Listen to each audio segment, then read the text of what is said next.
अस्सलाम वालेकुम dear student, मेरा नाम है डॉक्टर इमरान खान दादा और आप देख रहे हैं मेडिकल एस्पायरेंट। स्टूडेंट, हम लोग जिस तरीके से अपने बायोलॉजी के लेक्चर्स के साथ साथ एक्सरसाइज को भी सॉल्व कर रहे हैं और हम लोग इंटर और फर्स्ट ईयर की बायोलॉजी के कुछ सवालात को हम सॉल्व कर चुके हैं। इसी तरीके से हमने फर्स्ट ईयर बायोलॉजी के MCQs वाला क्वेश्चन जो था वो सॉल्व कर चुके हैं।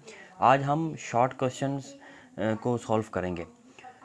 आपकी फर्स्ट ईयर बायोलॉजी में साइंटिफिक रीजंस यानी शॉर्ट क्वेश्चंस के 7 सवाल दिए गए, तो उन तमाम के तमाम सवालों के जवाब जो भी हैं हम लोग आज डिस्कस करेंगे। आप तमाम स्टूडेंट चाहें तो उसको एज ए नोट्स के तौर पर भी इस्तेमाल कर सकते हैं, क्योंकि एग्ज़ाम में साइंटिफिक रीजंस या शॉर्ट क्वेश्चंस बहुत ज़्यादा इम्पोर्टेंट होते हैं। स्टूडेंट, पहला सवाल है, why water molecule are called amphoteric in nature. इसका जवाब होगा कि water is known as amphoteric molecule because water behave and as both acid and base. यानी वाटर एक एम्फोटेरिक मॉलिक्यूल है और एम्फोटेरिक मॉलिक्यूल वो होते हैं जो एसिड और बेस दोनों के तौर पे बिहेव करते हों।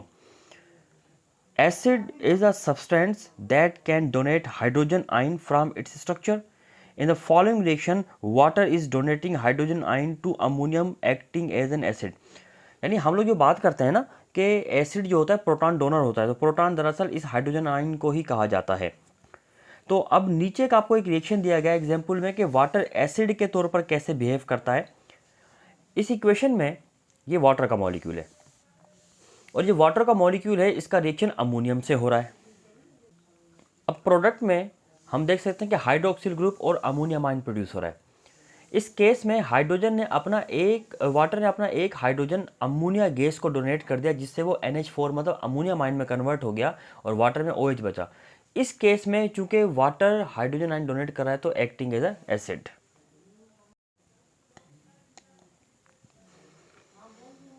नेक्स्ट एग्जांपल में वाटर का बेसिक बिहेवियर शो किया गया है, यानी water acting as a behaviour. Base is a substance that can accept hydrogen ion into its structure. In the following reaction, water is accepting a proton from acetic acid acting as a base.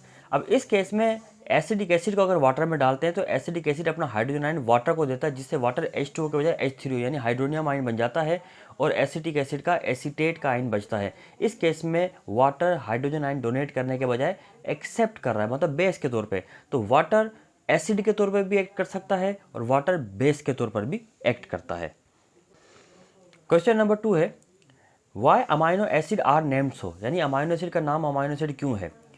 Amino acid is an organic compound which contain at least one amino group which work as a base and one carboxylic acid work as an acid and both are chemically bonded in asymmetrical carbon. Due to the presence of these two functional group is called amino acid. यानी amino acid जो होता है इसमें दो functional group होते हैं, एक amine group और एक कार्बोक्सिलिक एसिड ग्रुप। इन दोनों की वजह से इसको अमाइनो एसिड कहा जाता है और हम ये अपने लेक्चर में भी कवर करेंगे। एसिमेट्रिकल कार्बन का मतलब होता है कि एक ऐसा कार्बन जिसके चारों तरफ डिफरेंट टाइप के एटम या ग्रुप ऑफ एटम अटैच हों। क्वेश्चन नंबर 3 है, हाउ मोनोसेक्राइड्स आर क्लासिफाइड, यानी मोनोसेक्राइड जो है उनकी क्लासिफिकेशन की कैसे की गई है। स्टूडेंट, इसके बारे में हमारा एक लेक्चर मौजूद है चैनल पर। अगर आपने वो लेक्चर नहीं देखा तो मैं उसका लिंक डिस्क्रिप्शन बॉक्स में दे दूंगा, आप देख सकते हैं कि मोनोसेक्राइड की क्लासिफिकेशन कैसे की गई है। Monosaccharides can be classified according to, ये दरअसल अकॉर्डिंग टू है, according to the number of carbon atoms, यानी कार्बन एटम्स की बेस, कार्बन एटम के नंबर की बेस पर क्लासिफिकेशन की गई है। Monosaccharide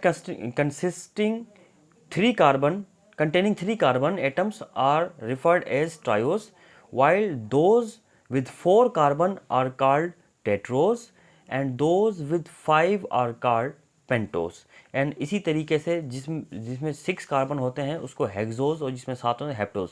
तो नंबर ऑफ कार्बन की बेस पे क्लासिफिकेशन है।